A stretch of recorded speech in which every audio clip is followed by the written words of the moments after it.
Today's gospel is very interesting, I find, because we're so used, all of us, to look at Jesus and see his divinity, to see God. And today's reading kind of gives us a little look at Jesus as a man, as a human, his humanity coming forth.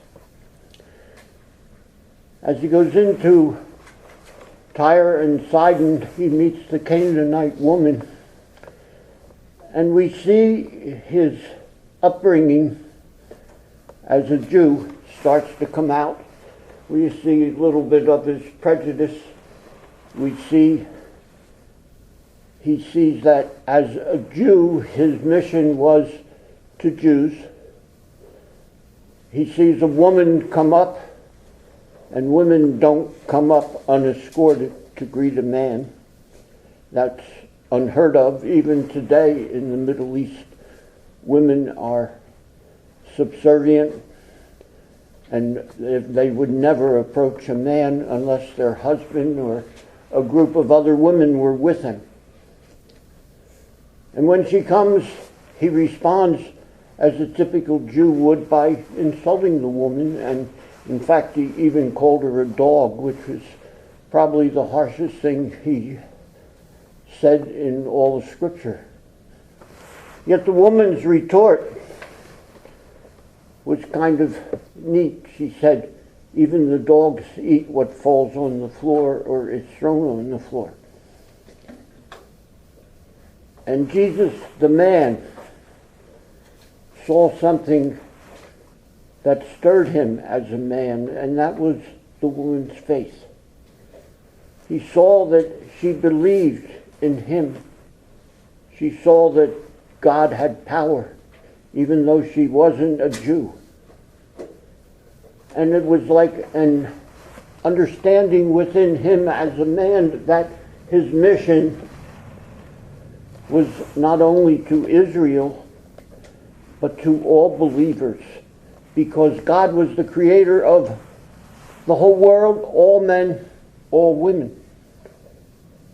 Certainly evil was in the world, but that came from humanity, not from God.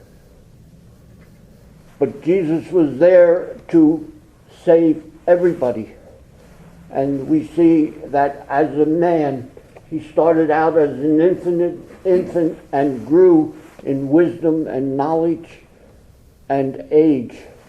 And even in his ministry, we can see today that he grew as a man. And he was still divine, but his understanding as a man grew as he grew too.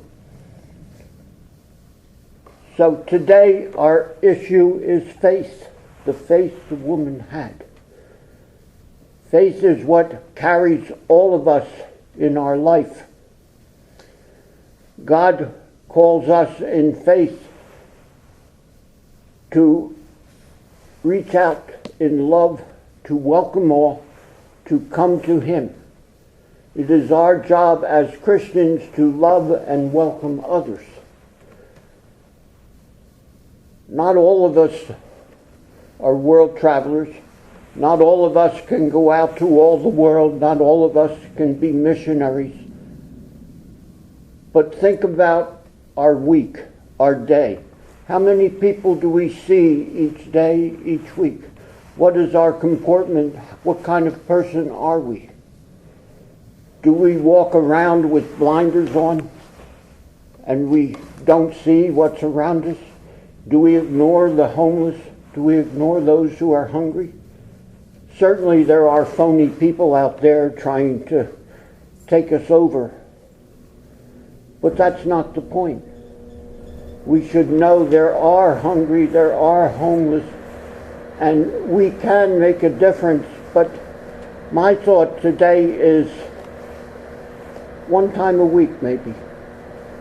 Is it possible we can greet someone, make a difference in someone's life in just how we are, how we greet them, or what we can do for them? It certainly would make the world better. It would make for belief of another Christian. And that is what we should be about, to draw others to the Father and to Jesus as he has called us himself.